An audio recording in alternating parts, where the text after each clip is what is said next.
太后，君王如舟，百姓如水，水能载舟，亦能覆舟。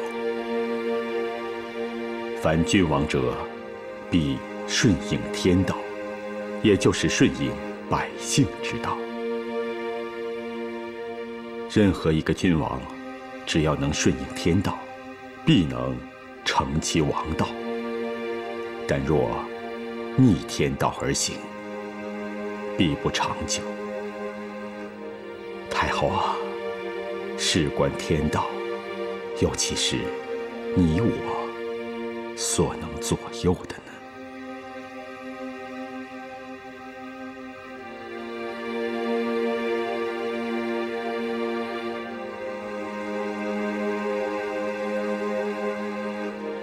依先生所言，本后豁然开朗。是啊，大周乃天下的大周，乃百姓的大周。如今纷争四起，民不聊生，百姓饱尝战争之苦，这样又怎能算是顺应天道啊？太后，朕乃具大智慧之人，于片刻之间即领悟天地之奥秘，弟儿佩服。若无先生点拨，本后又岂能悟透其中玄机呀？先生才是神人呐！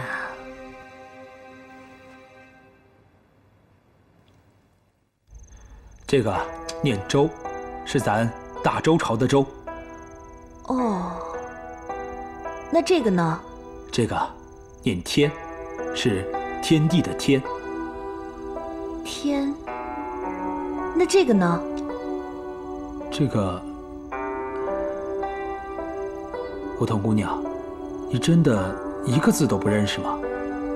就连这个子字也不认识？我家里穷，我爹不让我认字，所以我一个字都不认识。哦，哎，这样，我来教你写字吧。真的？马童哥，你真好。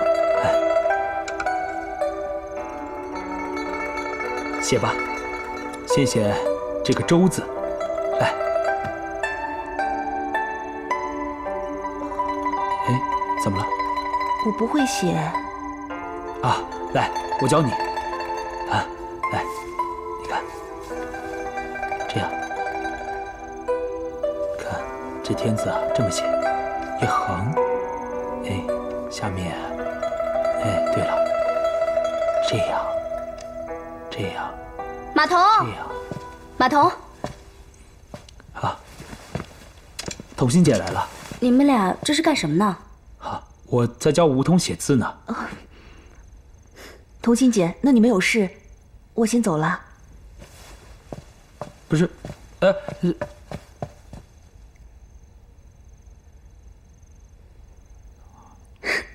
马童，梧桐这姑娘不错吧？不是，童心姐，你这说什么呢？哎，对了，师傅呢？师傅去太岳署长虹那里了。那你怎么不跟着去啊？我是想去，可师傅不让我去。好在太岳署不远，师傅自己走着去了。马童啊，马童，你说你整日魂不守舍的，想什么呢？我大晚上的让师傅一个人出去，多危险啊！这样，你去太岳署门口去接师傅回来。哦，好，那我这就去。嗯，哎。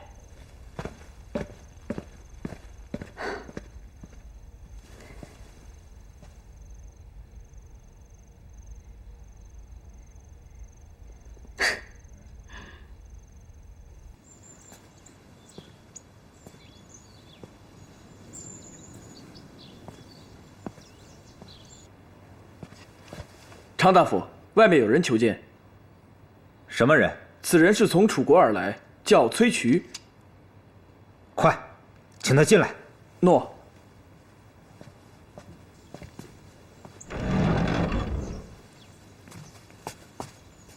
先生，常大夫有请。请。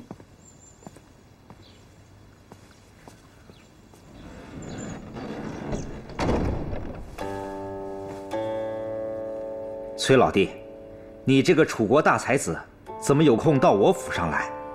哎，什么才子？长兄就别取笑小弟了。这次我是特来州都求学的。求学？谁不知崔渠在楚国是个大才子，知识渊博，无所不知。像你这样的大才子，还求什么学呢？哎，先生有所不知啊。小弟虽有些学识，但还有很多事参悟不透，深感知识的匮乏。只在楚国这个小地方，就犹如井底之蛙。此次专程来到州都寻访名士求学，以解小弟多年的心结呀。哦，崔老弟有何心结？唉，心结很多，一时难以说清啊。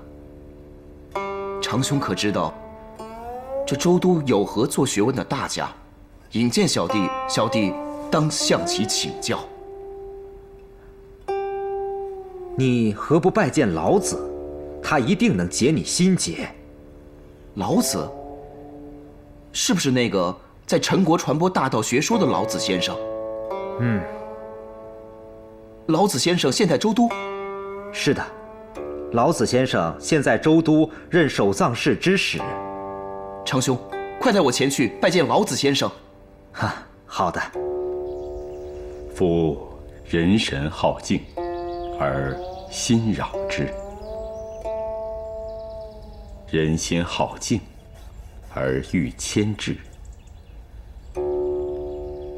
常能遣其欲，而心自静；诚其心，而神自清。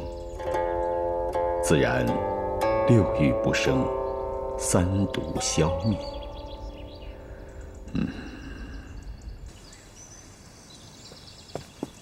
哎呦，是长虹大夫啊！有事儿啊？老子先生在吗？在，我去给你禀报去啊。嗯。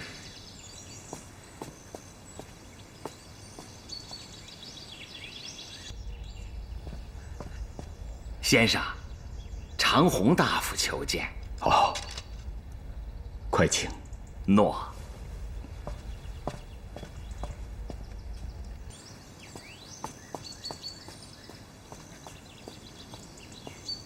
长虹大夫，先生有请。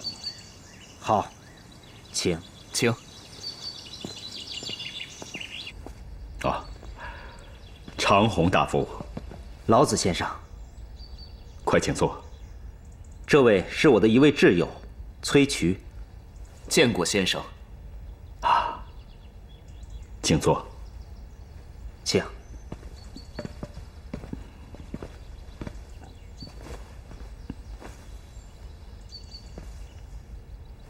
今天带崔渠来，是特向先生请教的。啊，长虹大夫太客气了。有什么问题，尽管说吧。啊，我这崔老弟是楚国的大才子，学识极深。此次来都城，是以求师问学，以解他多年之心结。长虹今天特带弟来引荐先生，还希望先生指点。啊，哪里？崔渠老弟啊，还是你自己跟老子先生说吧。老子先生，在下是个治学之人，近年来有许多心结难开，特向先生请教。哦，崔渠先生，客气了。有什么问题提出来，我们共同探寻。在下有几个问题困扰已久，还望先生指教。好，请讲。这第一个问题，当今天下大乱，人心浮躁，请问先生，这天下该如何治理呢？天下需要治理吗？不治天下，怎么能使人心向善呢？当年皇帝以仁义治天下，尧舜二帝为治天下，终日忙忙碌碌，然而始终不能收拾天下人心。至夏周，天下愈治愈乱。以李耳之见，天下无需治理。不需治理。不治之治，乃为大治。何谓不治之治？守住四性，国家自然大治。哪四性？无为之性，顺天应人，民自安居，国自安定。自然之性，少出禁令，民不受束，各安其事，丰衣足食。清静之性，民不受扰，日出而作，日落而息，事事物物自然而然。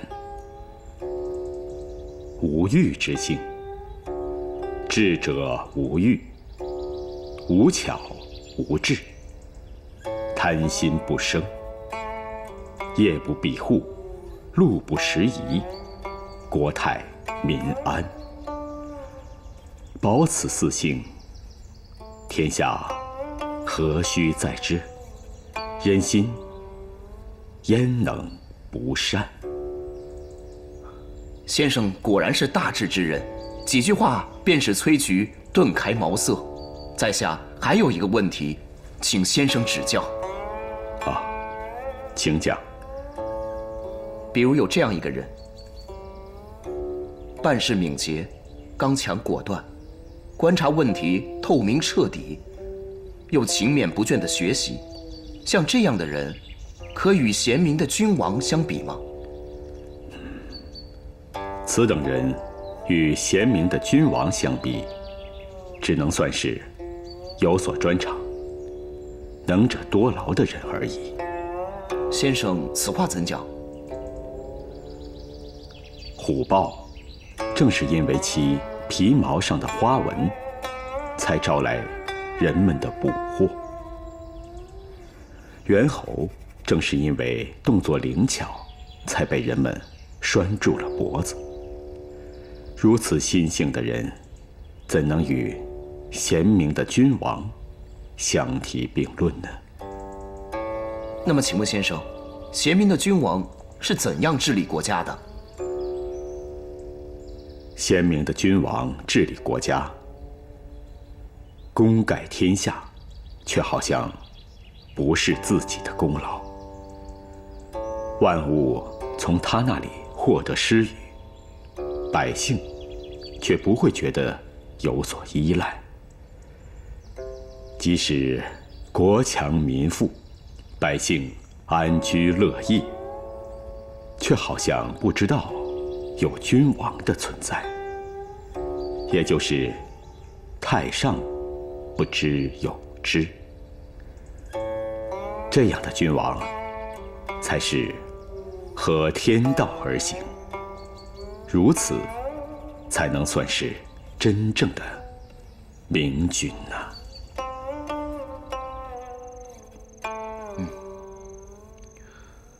请问先生，何谓天道？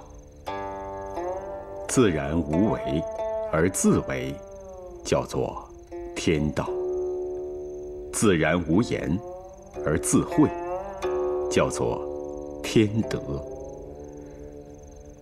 人若不为外物而扰乱心智，就能胸怀天下，修心广大。不以富贵为贵，不以长寿为乐，不以夭折为哀，不以通达为荣，不以贫困为丑，不以天下共有的利益为一己之私愤，不以统治天下而当作自己身份的显贵。万物同有，死生一样，此乃天道也。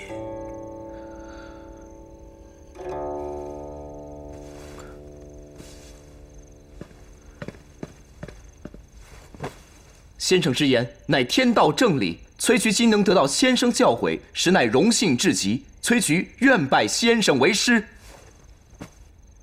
哈，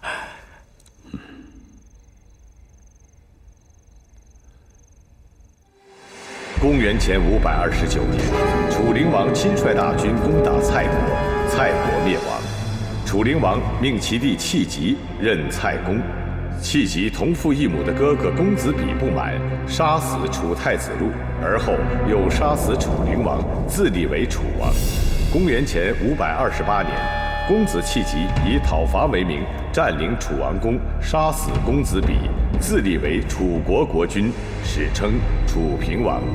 与此同时，各国诸侯纷争不断，战火连绵，百姓流离失所，痛苦不堪。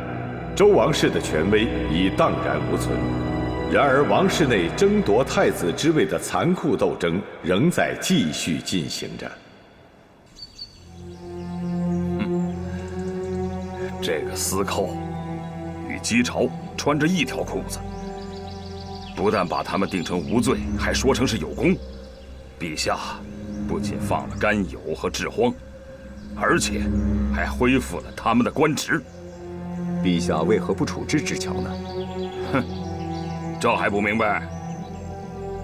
不杀他们，就是因为他们没有找到我指使他杀人的证据，留个活口而已。兵器通过牺牲志乔，既诬陷了单司马，又骗取了陛下对他们的信任，保住了甘友和志荒，同时姬朝也没了嫌疑。这个老狐狸，姬朝一旦得势，咱们可就大祸临头了。单司马，此事非同小可，你可要多加防范呐。陛下是不会相信他们的。殿下，此事你怎么看？依我看，父王是不想把此事扩大，所以才没有追究单大人。父王是想把此事不了了之，其实他心中有数。那么，依殿下看，咱们现在当如何是好？我们要以静制动，看看姬朝他们下一步有何动作。也只能这样了。都怪那个守藏室的老子，当初若不是他在陛下面前进言，陛下也不会放了姬朝，事情也不至于落到今天这个地步。如果姬朝没有被放出来，他们这些人也不会安排甘友来陷害我。哼，老子，哼，人人都称他是圣贤之人。哼。前次我去守藏室，竟发现藏室内藏有一名女子。听说那女子是老子的弟子。殿下真的看到守藏室有女眷？是啊，我还问老子，老子说那是他的女弟子。哎呀，虽然年纪有点大，但是相貌极美。守藏室有女眷，好啊！我大周祖制，朝内重要属事严禁史官携带女眷。这老子究竟是何方神圣，竟敢违背大周祖制？咱们找个机会，将此事宣扬出去，让陛下和大臣们都看看这位圣贤之人的真面目。最好能够免去他的官职，省得以后再到朝堂上胡说八道。刘大夫，这件事情不用着急，再等一等，我自有办法。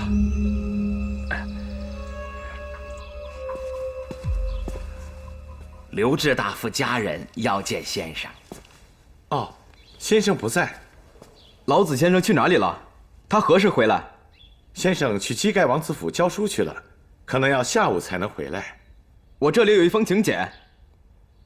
刘志大夫请老子先生明日到府上饮宴，就请先生代劳，转交老子先生吧。好，告辞。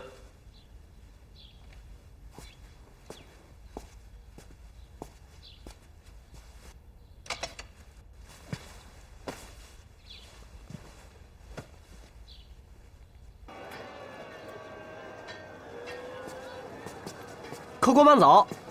嘿，客官，吃饭了吗？来，里边请。我们这里是地道的鲁家风味，各种鲁家菜肴应有尽有啊！来，里边请。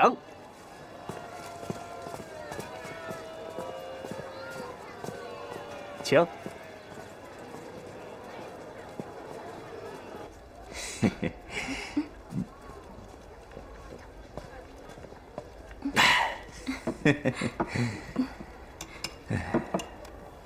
来，我给你夹。二位客官，菜上齐了，请慢用。好。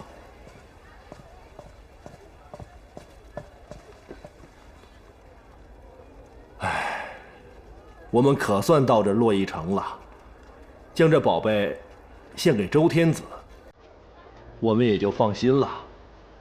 是啊，这一路上提心吊胆的，生怕出什么事儿，回去无法向寡君交差呀。可我们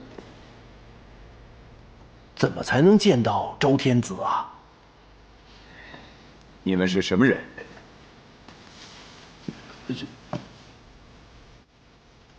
为何要见周天子？请问您是？我乃当朝大夫刘志。你们从何而来？我们是从南方许国而来，奉我国寡君之命，前来给大周天子献宝的。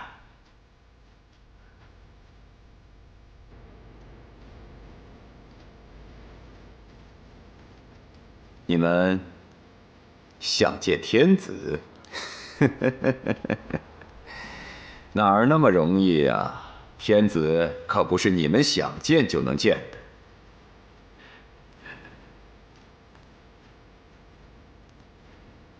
那怎样才能见到天子陛下呢？你们远道而来，也确实不容易。这样吧，待会儿你们先去我府上，我来想办法安排你们觐见陛下。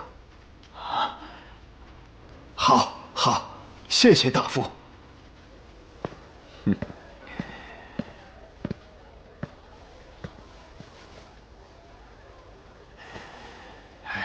请。来。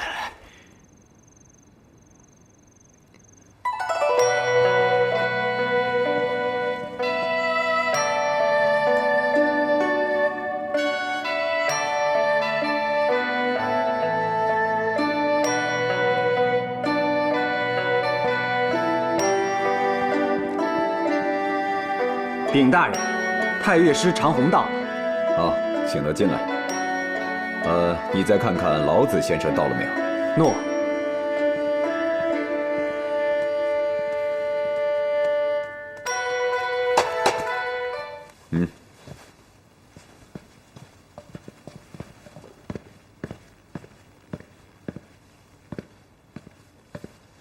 长虹给大夫请安。常大夫，快请坐。谢座。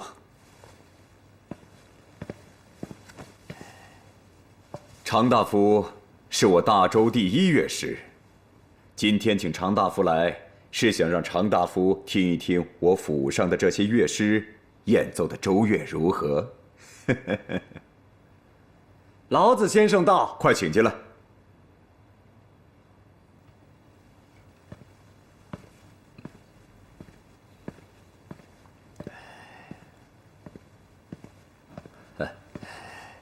刘志大夫。哦，长虹大夫也在。先生。先生请坐。好。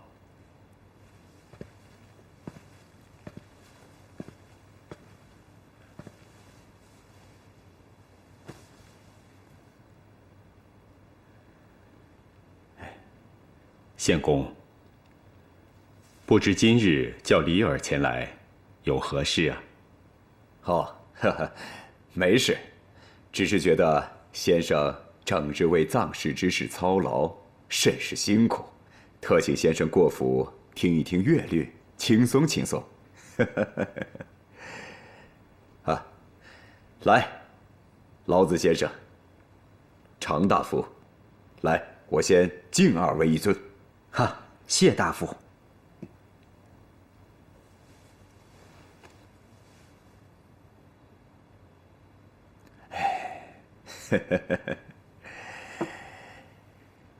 奏乐。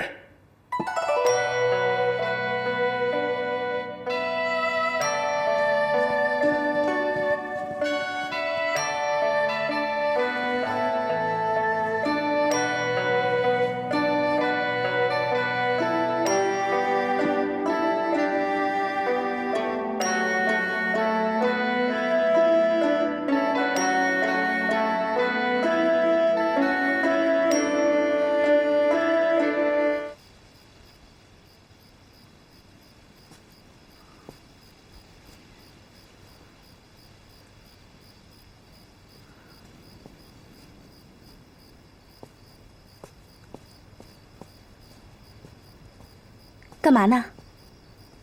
他们怎么还不回来啊？你觉得马童这个人怎么样啊？马童啊，挺好的。我看啊，你们俩天生一对。姐姐，你真坏。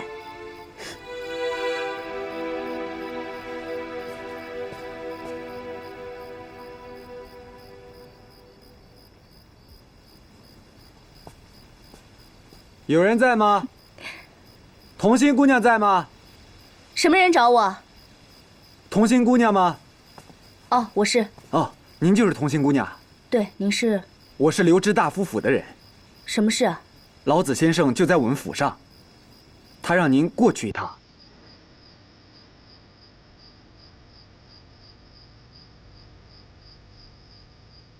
师傅找我有什么事？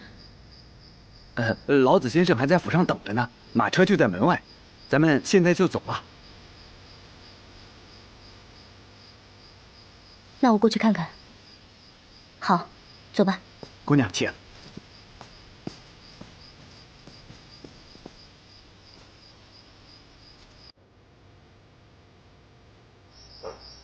到了，就是这。这是刘知府。是。老子先生在这里面。在，就在里面。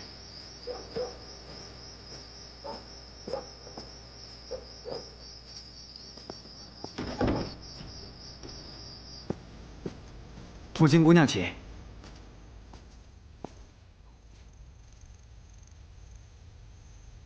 老子先生呢？哦，童心姑娘稍等，我这就去叫老子先生。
二位先生在此听乐，我有些公事，去就回。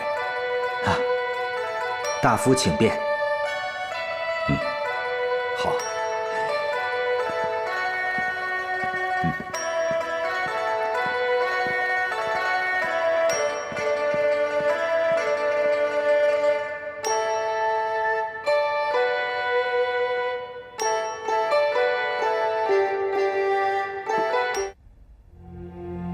你们献的是什么宝物啊？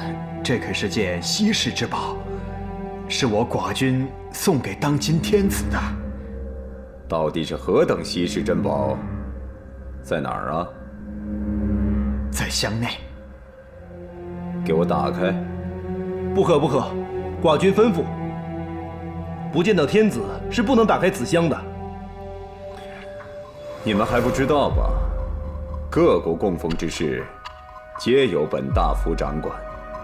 献给天子的贡品，一律由本大夫查验之后转交陛下。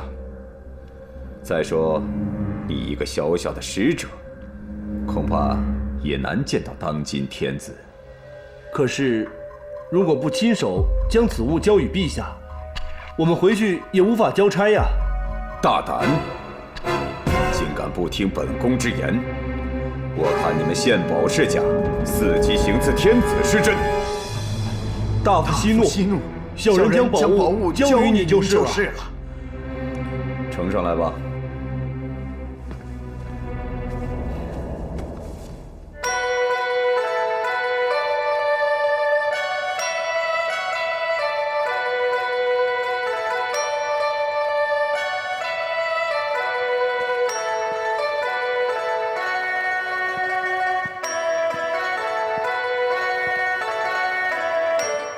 先生稍坐，我去小解。好，长虹大夫，请自便。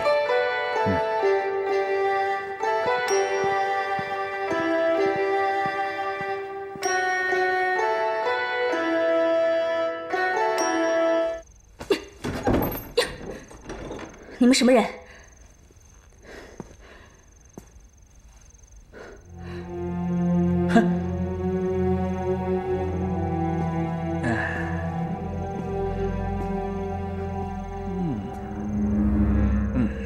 你们俩下去吧。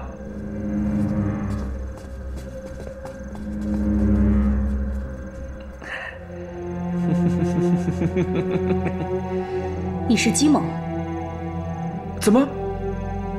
你认识本王子啊？你想怎么样？本王子第一次见你的时候就看上你了，可以说是日思夜想。你若依了本王的话，本王保证，你日后有享不尽的荣华富贵。我让你不守规矩！你没事吧？你给我看住他了！我饶不了你！我饶不了你！看好了！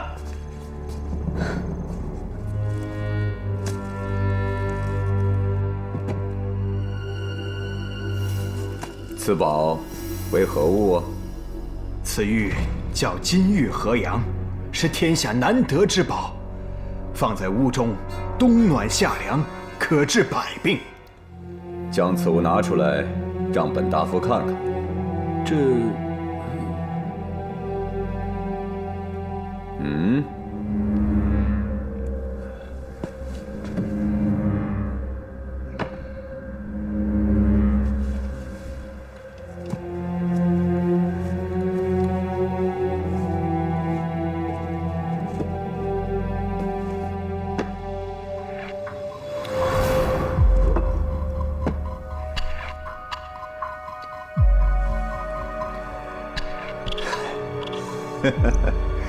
真乃稀世珍宝啊！今日得见，真是大饱眼福啊！啊，好了，放心吧，我会转交给天子陛下的。这不行啊！此物是我许国进献天子的宝物，不见到天子，我们是不会转交给别人的。刚才不是与你们说了吗？供奉之事，皆由本大夫代办。好了，我还有事情要处理，你们先回去吧。这真不行啊！再若多言，就按预谋刺杀陛下之罪论处。好吧，务必请大夫将此物交给天子。我们就先回驿站了。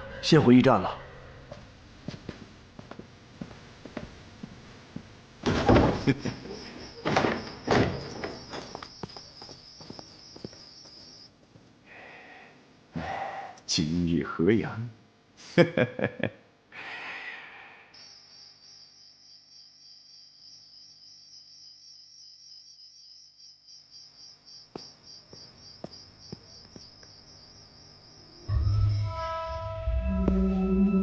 大人，我看此宝物如此奇特，是奇珍异宝啊，不如您自己留下。也好，不过那2个使者，杀了他们就没人知道了。要办得干净利落。诺。外面有人。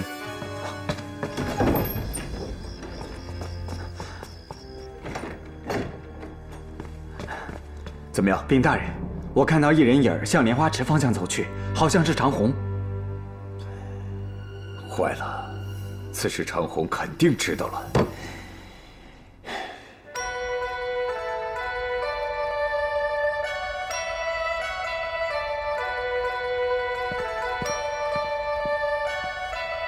先生，请出来一下。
事情就是这样的。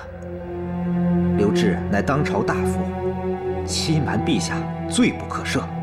明日上朝，我要告发他。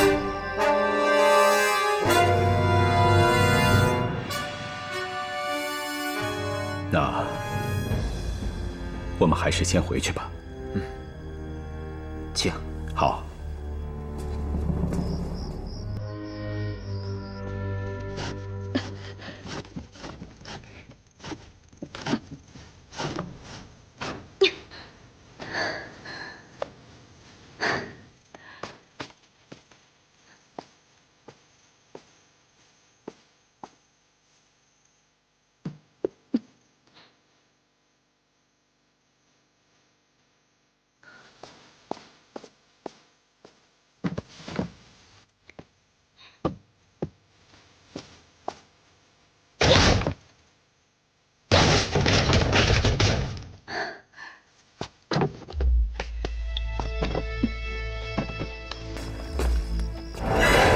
谁？快行动！